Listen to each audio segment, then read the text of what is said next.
So, hey, Valerie. This looks familiar, doesn't it? Have we done this before? Maybe. I think so.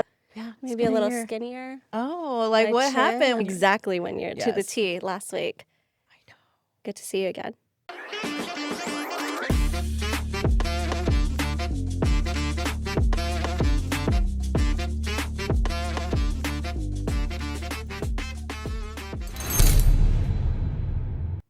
Today, we are chatting with Valerie with Valerie Co Bridal. She is a self-made Latina entrepreneur based right here out of Austin, Texas. She is one of my amazing clients. I helped her build her branding, her website, her Dubsado, and today she is going to tell us about her journey and how to build a successful bridal business from the ground up. So let's get started.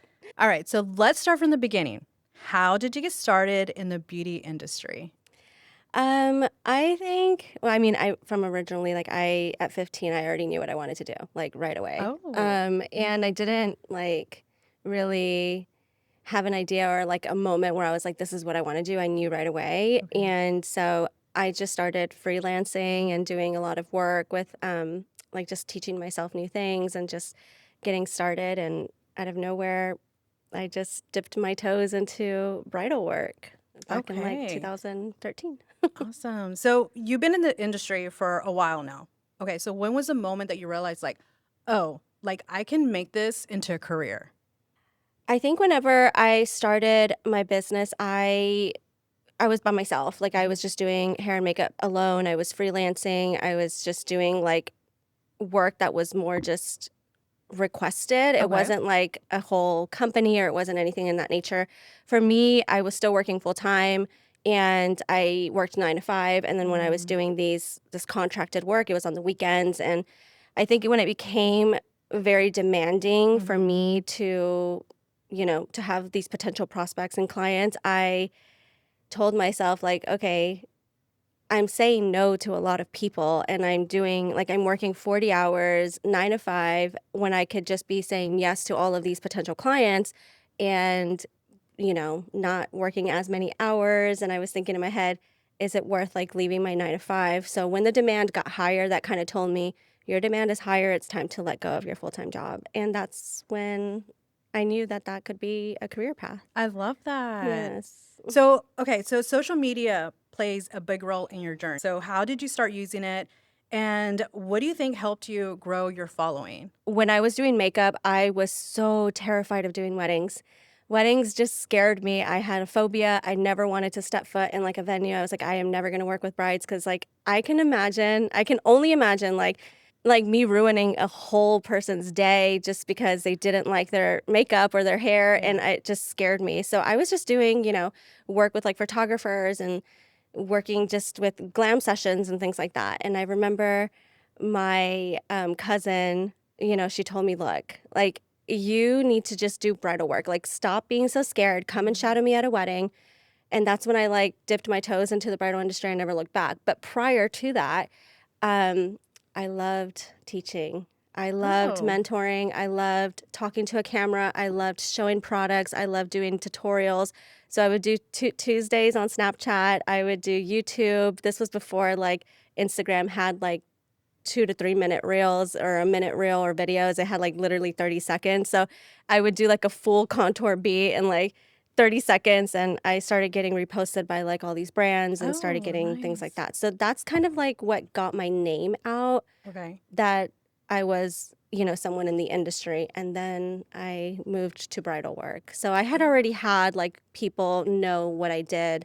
Now we just kind of moved it to bridal work. Okay. Wow. So was this when you start influencing before influencer was a thing? Yeah. Well, no.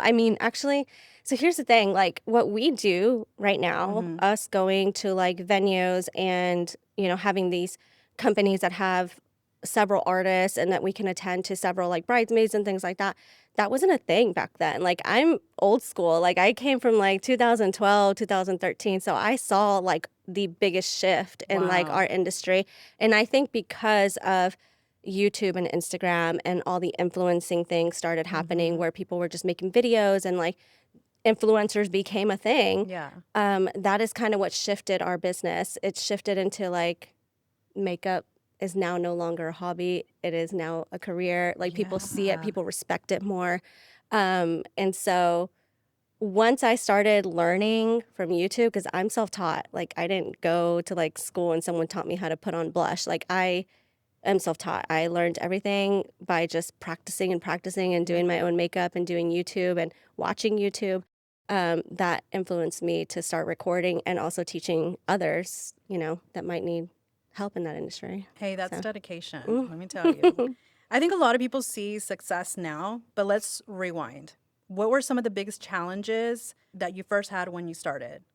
I had a lot of challenges. Again, I'm very old school. I'm a very manual being. Like I cannot function with technical stuff. Like even like being here with this microphone is kind of it's It's kind a of little weird to bit me. intimidating. A I little get it. weird to I me. get it. But I'm just not a technical being. Like I didn't have a system in place and a contract in place. I literally was just, you know, utilizing manual things, a manual calendar, etc. So that was very challenging. Like running a business in general was challenging. Also, because I didn't go to college, I didn't know much about running a business and what it Yeah. entails, like how to do taxes, how to like operate your business, how to like do things like professionally. I just kind of fucking, excuse my language, but I flew. Like I just threw Yeah. myself there and I was like, I'm gonna either drown or float. I don't know. So those were very challenging. On a personal level, as an artist, as an individual, there are a lot of challenges that I personally like went through as far as like comparing yourself with others. Like, are we good enough? Or am I good enough? Am I going to be able to do this? Right. Is it safe to do this? This is very scary. There's no security. Like, I don't have Yes. insurance. I don't have a 9 to 5 where I get a paycheck every other week. So there was several challenges, and I think I've had to learn and force myself to just like overcome them Right. in a way. Yeah. No, definitely. I feel like anyone that's entrepreneur can totally relate to that because that is our biggest fear is like we have no direction, especially like you said, you didn't go to business school Mm-hmm. and you're just figuring it out as you go, Mm-hmm. so it's nice to be around other people that have the same challenges because you're like, oh my gosh, I'm not the only one, doing Yeah. this, Yeah. so And I know that I'm also not the only one that goes through all of this. I feel like now that I'm a big part in the community, like when I'm speaking to several artists and several people that own their business, they express the same feelings. And I'm like, I'm not alone in this. Like, I'm right. feeling the same anxiety, the same, you know, phobias, the same like challenges that many people out there also experience on a daily basis. And it doesn't necessarily have to be just an art industry, like it just owning a business alone. Yes, absolutely. So, what was a turning point that made you decide to grow beyond just doing makeup yourself and start actually building a team?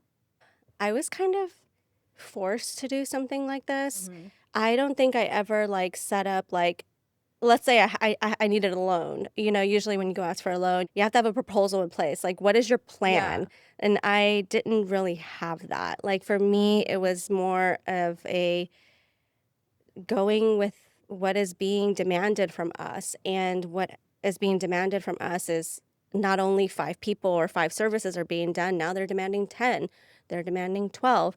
Can I even accommodate that by myself? So I no longer could be a freelancer. I needed to force myself to, find people that I trust and allow for them to come with us to an event and for us to like have a team in place, or at least Hmm. even a small, like for me, it wasn't like ever the intention to like continue where we are today. It was more of like, okay, I have my 5 picked like friends that are talented, that are great. Let's go rock these weddings and everything. But with that came higher demand, and I was forced to kind of put more people in place. Then 2020 happened. When 2020 happened, all of the weddings that we had for 2020, because it happened in March when things started shutting down, all of 2020 happened. Every single wedding that was put for 2020 ended up having to reschedule and Oh my postpone their weddings to gosh. 2021. And with the way that our booking system goes, like we're already pre-booked for 2021. Hmm. So now we're merging 2 years into one.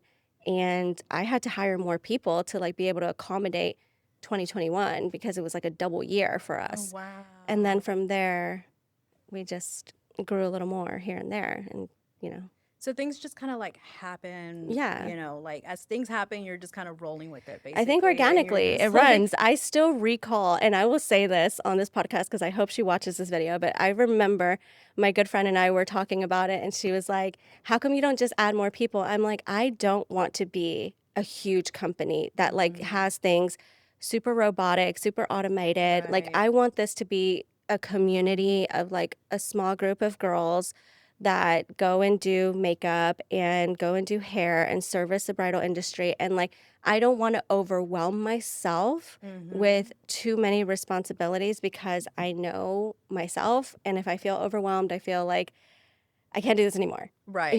And so I told her, no, I'm only going to have 10 people. That's it. We're never going to do that. We're not going to do more than that. Like, I can't handle it. I'm not going to be able to accommodate it.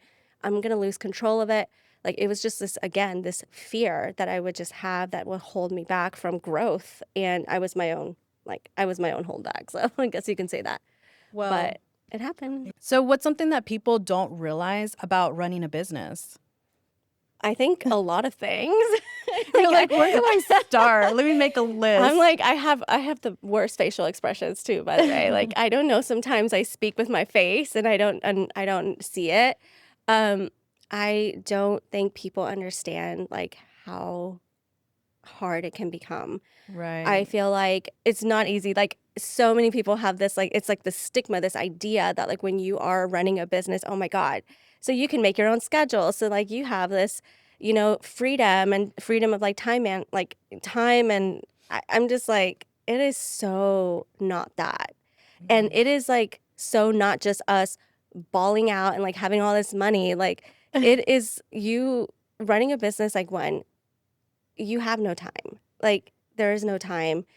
You make time. You force yourself. Like, you have to make time. But you work 24/7. Mm-hmm. And in our industry, you don't have weekends unless you force yourself to have off. Right. You are always on alert in the operations side. When things go wrong, you're the person that people go to. When things are happening within our team, you're the person that people go to. So you're burning out fires and, all the time.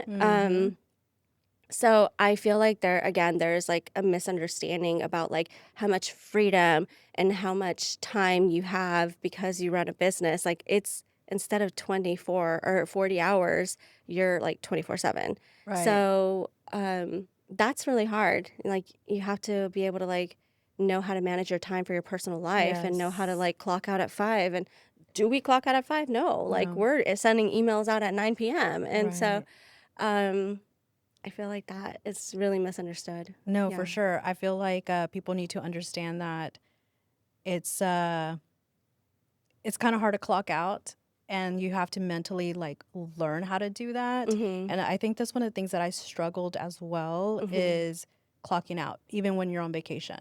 Yeah, that's even That is more hard. so hard. Yeah, that's even harder. Yeah. I also feel like for us, I think the reason why it's even harder for us is because we work so hard to have what we have. And we work so hard for a business that we created from the ground up. And we feel that, oh my God, if I allow 48 hours or just, the email to sit for 3 days, that we're going to lose potential prospects or potential clients, or we're going to lose opportunity. And what are they going to think? That is the thing that we have to work on in ourselves. But like, that is why we work so much, because we don't want to lose opportunity. We don't want to have like a bad image or a reflection of our company because we work so hard for it. Absolutely. And I think that's why it's challenging. Okay, but let's talk about the positive side of that, because yes, it is a lot of work, but I think the other side of it is that you do have control of your schedule, but you have to be good at that, at giving yourself that time off. And the flexibility is like, you know what, I'm going to take a whole month off because I can, you know? So that's another side to it where it's like, yes, I work a lot, but when July comes or December, I'm off that whole month. And I have to make sure I budget for that as well, because it doesn't just happen and you're like, I'm just going to be off. And obviously it's a luxury to be able to do that, but I feel like it's all about, planning and making sure that you set up yourself for that, So, but that's, to me, that's like the benefit of like having control of your schedule. Yeah, I went through a couple of times, in the years that I've been in this industry, I've had a couple of times where I'm like, well, I'm going to take off like the month of August or the month of January Mhm. because it's slow. But I never like really took it as in I'm going to take off because I can do that. I took it in that time. I took it off because it was really slow and it made the most sense to just do those Right. months, right? But the idea of you are right. Like Mhm. we can take off because we can. We have control of what our schedule looks like, and we also know when we can how to manage not Mhm. only like financially but manage our time Right. with that. If we are taking off the month of August, I have to Mhm. make sure we have enough money in the bank to get me through the month of Right. August. So it's just a battle between It is. myself. It is. It's just part about, But there are great benefits to like Oh, owning your business. I absolutely. mean, I feel like it's internal thing. Like Mhm. I'm proud of what we've done and where we are today. I'm very proud of Yeah. that. And I reflect on it many times and I'm super humble. I'm super grateful all the time. Yeah. I'm super proud of it. And that is already just like payment enough Yeah. for I love me. that. Hmm. Yes. Yeah. All right. So, what was your business like before starting using like systems, automations? Like, how did you keep up with all your bookings and, payments and client management? I'm laughing at that already. Because again, I'm super old school and I am not tech savvy at all. So I carry my little planner. There's like Yeah. 2025 planner. This is like 2023 or 20, I mean 20, yeah, whatever. Anyways, my planner, 3 highlighters, a pen, another notebook with a to-do list, and my notes on my phone. So any inquiries that would come in, this is hilarious. Everyone's probably laughing at me right now. How did I manage for so many years? It was insane. I literally would get an inquiry come in. They would tell me what they need. I would send them a contract already, not even a proposal, not even like, oh, you know how much your total You is. just knew Like, you were gonna I'm like just bag like, it, you're gonna. girl. They sure Yeah. did. So I sent a Word document contract. Like, it was so cringe. Hey, how long ago was this though? Let me ask that. Oh my God. I mean, this had to have been like just 4 years ago, 3 years ago, you know? Like, I was so okay Yeah. with it. Like, I was so content. I'm like, it freaking works. Like, I'm Mhm. doing it. I was making my life harder, but I was so doing it, you know? Yeah. And, so I would do the Word document. They would fill out the contract. They would tell me how many services. Mhm. I would send them a Venmo link to give me a deposit. And then when their balance was due, I would set an alarm on my notes and I would just put down, you know, Rosie 10/15/2023, do like an alarm that just says 7 days before the wedding. And that's it. And I would create a timeline for them. So I was doing everything manually. Oh my But it gosh. worked in that moment. Hey, you know what? I like at least you had a system in place because you know Yeah. what? I can say a lot of people they struggle with that. They don't really know how to create like a process, Hmm. and they're just kind of all over the place. But I mean, you had that down, so Yeah. that it worked for And you. I mean, I gotta say, I mean, you personally know me, right? Yeah. Like I don't know it. I don't think I have control issues, but I Hmm. have a little OCD of like certain things that comes with like balance and stuff. So for me, like I have to write things down in order for it to be imprinted in my brain. Right. And so I never double booked. Mm. And that is one of like the worst things you can do. Like here, like in our industry is double booking after being on a contract with someone. Right. And so I think for me it just helped like having that process in place because I Hmm. created it myself. I knew how it flowed, but it was so if my admin hours were 40 right now, my admin hours were 80 back then. Um, so I can say that it just required a little more attention from me and a little more anxiety with it. Well, just a little bit of So, everything. So, mhm. okay, so I remember when we first set up like your Dubsado. Can we talk about that shift, what it was like for you, and how it has changed the way that you run your business? Yes, and I'm sure I expressed this to you many times. Yes, you I have. Yes, you have. I struggled for a little bit, and Yeah. that's simply because I didn't have any experience with any other software system. I Hmm. didn't have experience with running things through a computer and using, again, more technical things. It gave Right. me less control of what was happening Mm-hmm. on the backside of the company. And again, I like to have my hands on things. So for me, it gave me a little anxiety. But learning the Mm-hmm. system was challenging. Um, and I think because I was so used to how I ran the workflow manually, I Mm-hmm. wanted to just grab my workflow and like put it in Dubsado And make it work. and just make it work and feel the same way. Yeah. And it was a little hard to make that happen. But now I have created my new workflow with Dubsado, and Right. it definitely has decreased my admin hours. And, now I have someone who can assist, and I have an admin who assists with Dubsado, which makes things flow a little Mm-hmm. nicer and easier. Yeah. hmm Everything's at your fingertips. Yeah, and Electronically nothing's in my signed. notes section either. I Like love no that. alarms. You know what? I love that. No That alarms, no Venmo links. I mean, they just pay their balance, and I'm not even reminding them. I mean, That's it's so much great. easier. Yes. Okay, so that being said, there's so many new makeup artists. What is one piece of advice that you would give to them? Okay.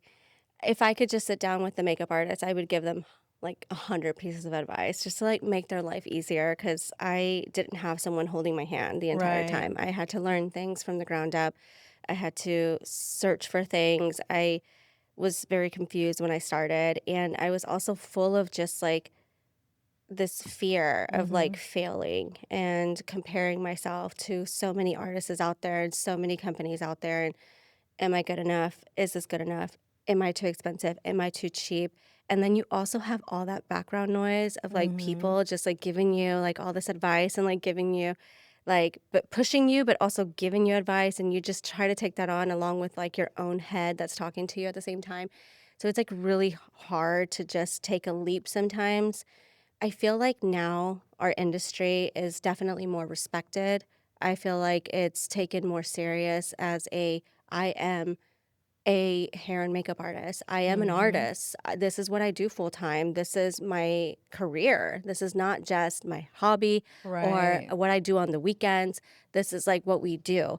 And so people are really scared to Right. take that leap. And so, because I allowed for my own insecurities to pull me back, it took me way longer Mm-hmm. to do what I am doing now, because I was always questioning things. Every year, I would question things. Right. So, I think the advice that I would give to someone who wants to be a makeup artist in a city like ours, where it's oversaturated and there's so many people Mm-hmm. here and there's so many artists here, is just to do it. Like, without care of like, am I good enough? Just without care of like comparing yourself to that artist or that artist. There are so many artists here that do both hair and makeup, that Right. specialize in, you know, behind the scenes, or like, things that are on set or even bridal work. There is enough, there's space for everybody. And you can be unique. You can do your own thing. And that's going to separate you from everybody else. Like, be Right. uniquely yourself and Yeah. just do it. Like, Yeah. so I think I would just say, just do it. Like, Just do it. give them Don't a think about shirt, it. a hashtag, Yeah. just do it. So, yeah. Yeah. So what's like one thing that you wish you knew? Like first thing, starting a business, what was something that you wish you knew? How to run it. How to run it? How to run it, like in which aspect though? Like the business um, side of it?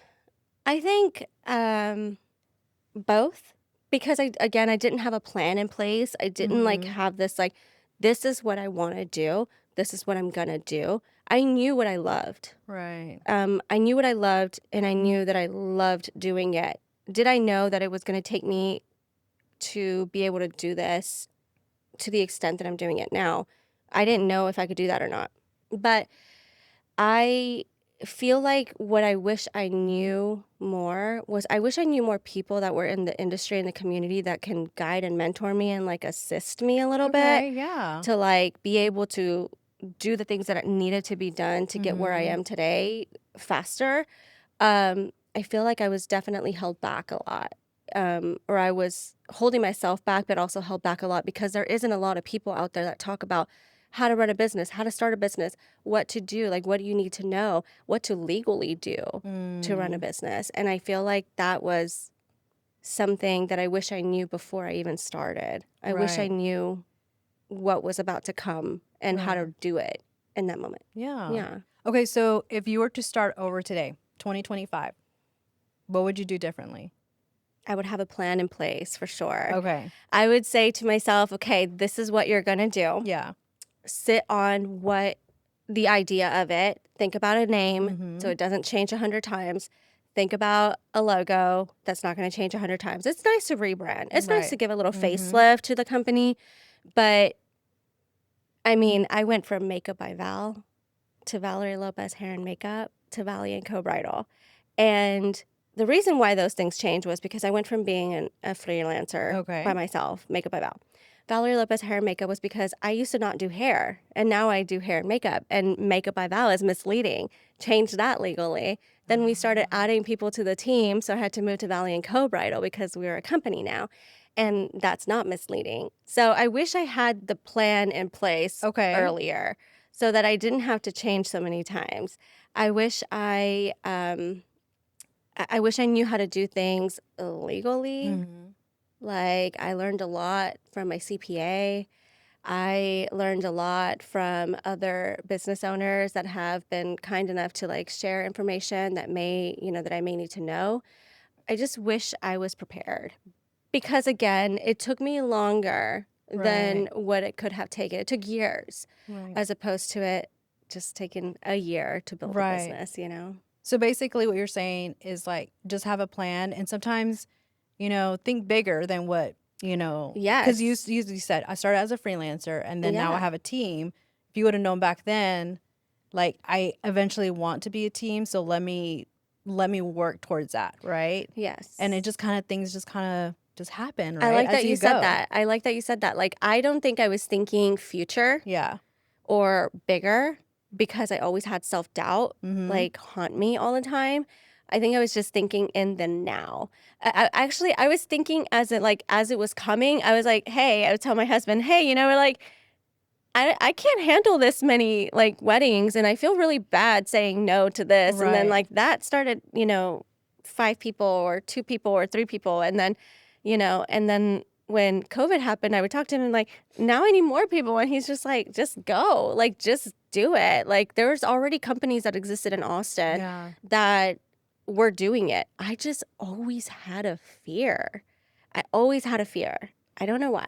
And I think now I am so confident in like where I am today.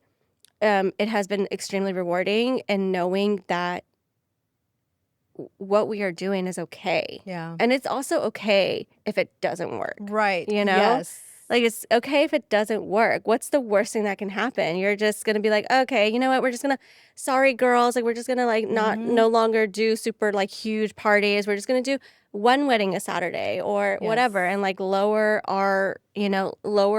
the amount of weddings we're actually doing. And Mm-hmm. I mean, it's fine as well. It's okay to make changes. Yeah. Like I can't even tell you how many times I've made changes within my business too, where I'm like, you want to try everything because you want to see like what works, and at the same time you're trying to make money too, and then you Yeah. kind of figure out, you know what, I prefer to do this, and I enjoy doing this a lot more. Let me just focus on that, but Yeah. you won't know until you actually try it. Yeah, and I So also think like, adding on to what you're saying right now, yeah. I honestly feel like if you take on too much, you stop Mm-hmm. enjoying what you're doing. Like Yes. I love still being a part of it. Like I can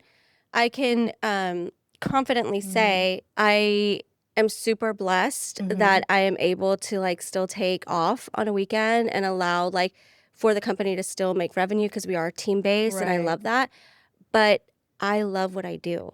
Like Mm-hmm. I still take weddings myself. And in essence, I don't have to. Like, I can just be operations. I can just be behind the computer. I can just be like doing contracts, invoicing, timelines if I wanted to. Right. But I love what I do. I still go out on site. I still do Mm-hmm. our weddings. I still do some weddings.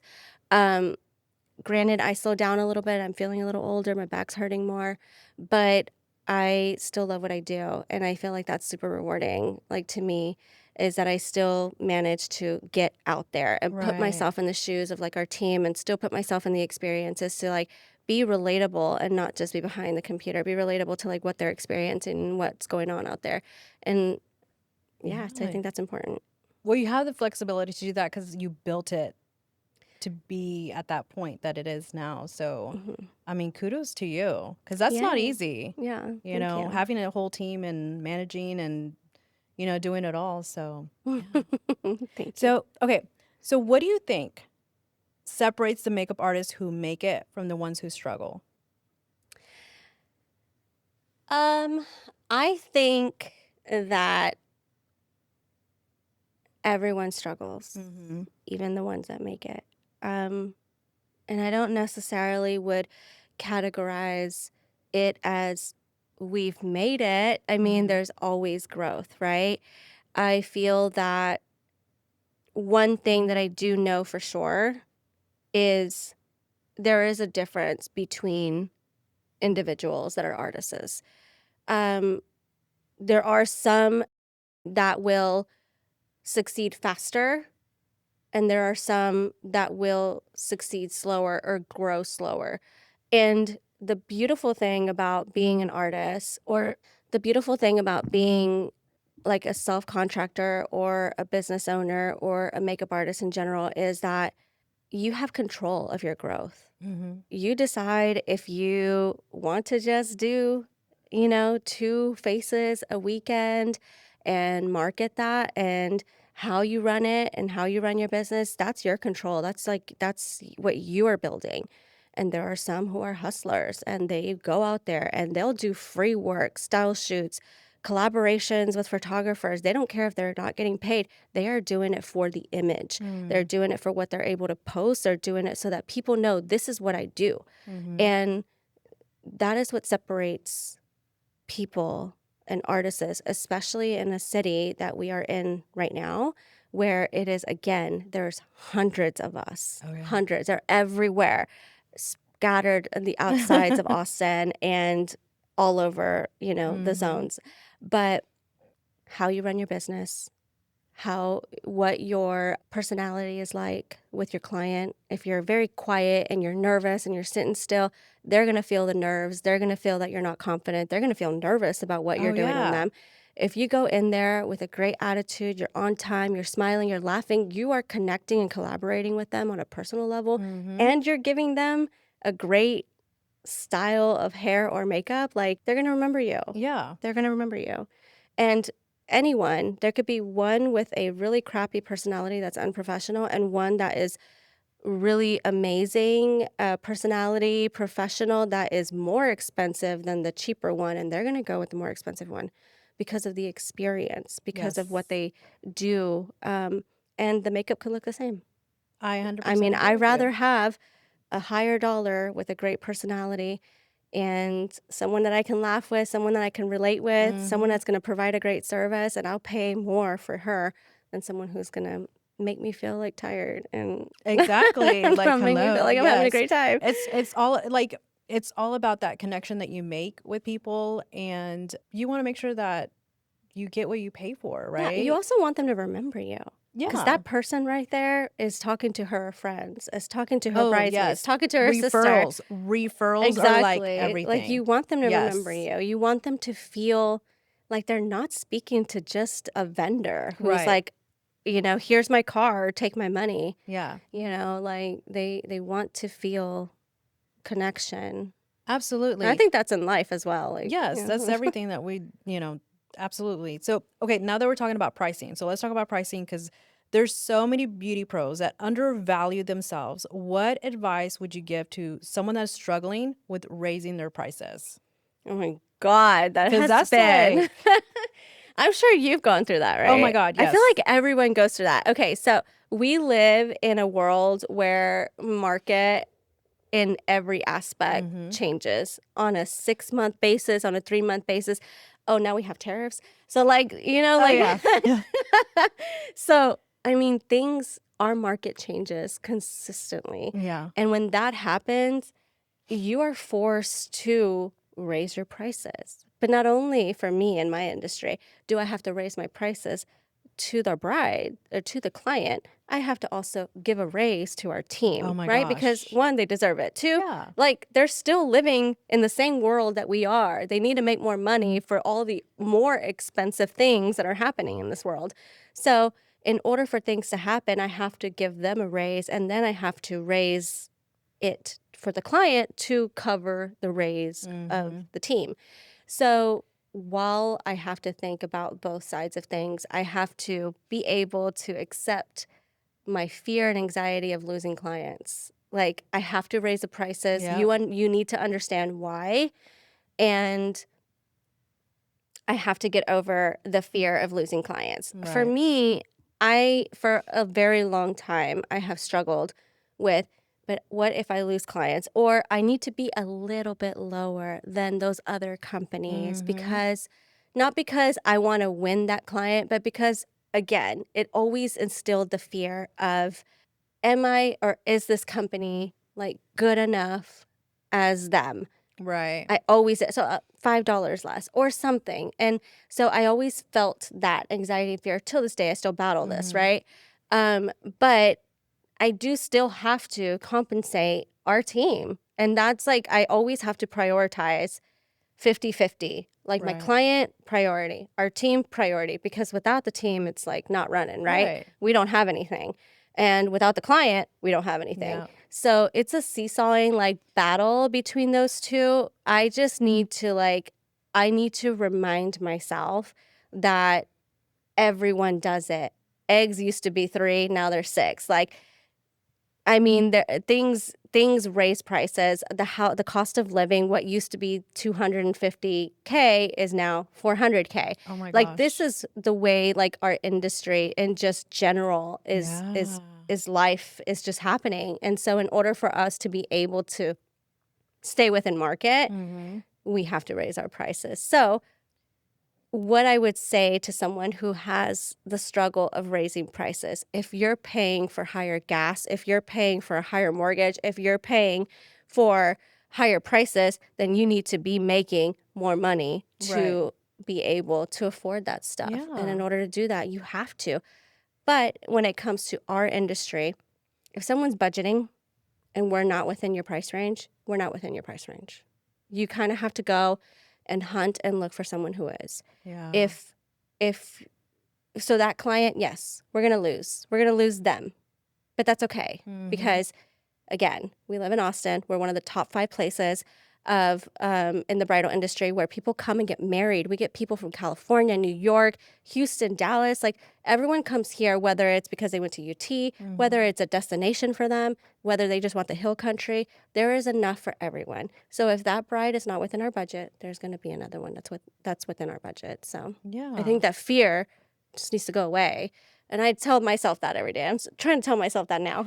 Well, and let's talk about some of the symptoms of what that looks like whenever you do raise your prices, because I always tell people, okay, yeah, they're going to go up, but guess what? Like, yes, it might slow down a little bit, and then you're going to start getting the right ones that are, that are okay paying for that, and they value your work. Plus, it's a luxury service. So Yeah. let's remember that, Yeah. And I also think, like, again, it's going to attract a different clientele. Right. It's going to attract a different clientele. It's going to, it's going to be a little bit more different. Yeah. Or you may not even get booked, but that's okay. Like, that's also okay if you don't. But the way that I've seen it is, as we continue to raise our prices or grow in general, what I think is going to happen doesn't happen, and we grow more. Right. Because a lot of people are understanding. They know why we're within market. We're not the only company charging these prices. If anything, there's prices that are higher. Right. But we're within market, and this is what we do. And so, yeah. So I think it's okay. Okay. Well, speaking about makeup and all that, so let's go back to makeup. And what is one trend that you love, and one trend that you would wish just would disappear forever? Oh my God. I'm going to have to send you some photos. Oh my gosh. Oh, when I was an influencer. Okay, I was an influencer in 2015. Okay. I was an influencer in 2015 and 16 when the YouTube world and dip brow was in. I was an influencer when, like, Anastasia Beverly Hills dip brow was in, and it was the super sharp, dark eyebrows. I wish I could take it all back. That needs to go away. Okay. We don't need to do that anymore. I feel like there's a lot of definitions to what beauty means in general. But in the makeup world, for me, I have loved just naturally enhanced beauty. Like Mm-hmm. you look like yourself, but like ethereal and like beautiful, and your brows are natural and your skin looks glowy.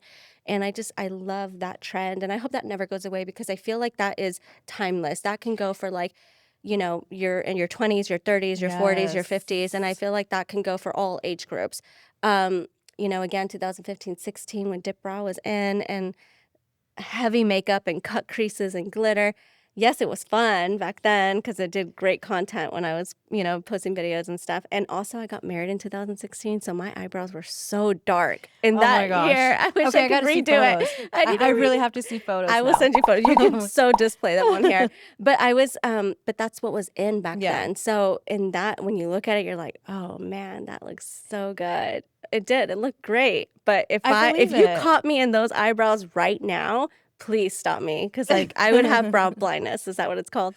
Brow blindness? Oh, that's a tongue twister. I don't think I've ever heard that myself, Brow but blindness. Yeah. oh yeah, brow. Oh yeah, Yeah. yes. It's a You're right. tongue twister. But Brow blindness. so please no more dip brows. If you're using dip brow, just use it like strobe little hairs and stuff. Okay. Not Like like don't just go in there. Girl, we would like draw Like the coloring brow them in. like dark black and then grab concealer and just sharp all the way at top, bottom, the middle of the it's a whole thing. Oh my So gosh. Hey, as long as it looked good, it then looked good at that time. Okay. I mean, yeah, we're talking about a girl we're who used to have evolving. like, I was so emo back in the days too. Like when I went to beauty school, I had my swoop bangs, my tiny, tiny freaking like layers in the back and purple panels. So I mean, if it's trending, we're looking great at the wow. time, but you won't catch me with that Yeah, anymore. please share some photos. I will. So what's your go-to like ride or die product that you just can't live without? Just what? Let's do top 3. Like your top 3, like you're like, this is everyone needs to have this. Dior Quad Highlighter. I feel like I've been through those like 3 or 4 times already. It's like Okay. a 4 like different colored highlighter. It's like my favorite highlighter. I've been through highlighters. That's the one. NARS Radiance Foundation. NARS Radiance Foundation has been in the kit since day one. OG, day one. It's never come out. Yes, I have rotated to like new foundations that have been coming out or that are good for other, reasons. But NARS Radiance is like, I know how it works. I know the color I could put on your face right now. And I know who it's for, like for Okay. what client it's for. So it just stays. It stays. It doesn't go anywhere. Wow. Number 3.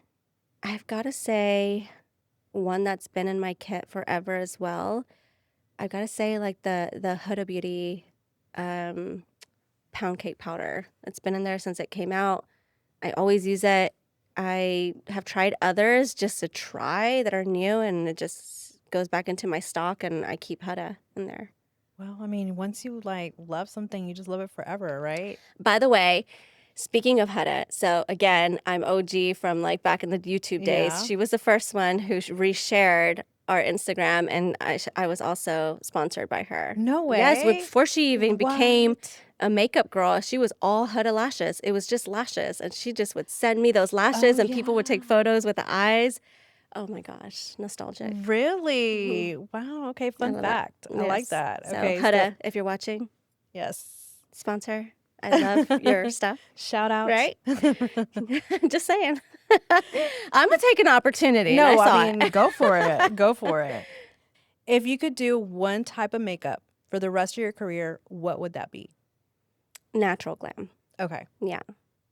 I like my high glam girls every now and then. Yeah. I just because we don't do it as often.